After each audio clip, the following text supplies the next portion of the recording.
বন্ধুরা, অরুন্ধতির সঙ্গে গল্প কবিতায় তোমাদের সবাইকে স্বাগত জানাই।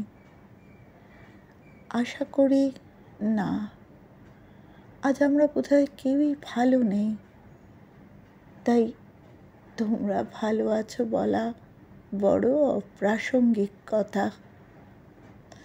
যে হারিয়ে গেল, যার স্বপ্নগুলো শেষ করে দেওয়া হলো, তার জন্য আমরা আজ গভীরভাবে মর্মাহত।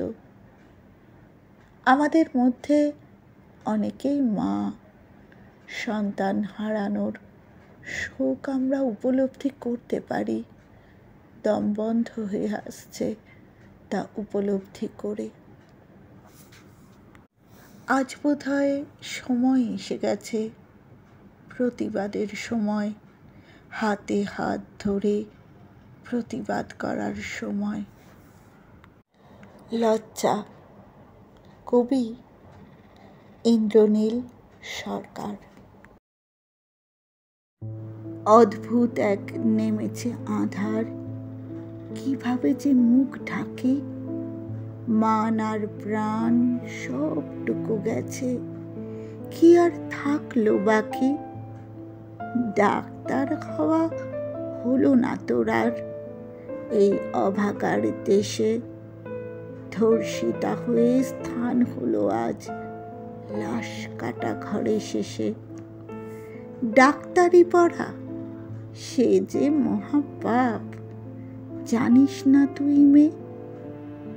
মা বাবা কেবল বেঁচে ছিল শুধু তোর মুখপানে যে। পড়াশুনো করে ডাক্তার হবি, উজ্জ্বল হবে মুখ, ওরা যে বোঝে না পড়া টড়া কিছু, বোঝে শুধু জনি বুক। লাশ কাটা ঘরে পড়ে আজ তুই, মা বাবার চোখে জল, রাষ্ট্রের চোখে চোখ রেখে তুই একবার শুধু বল,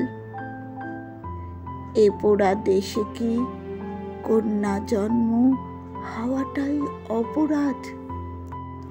দাও হাতে হাত, আজ থেকে হোক একসাথে প্রতিবাদ।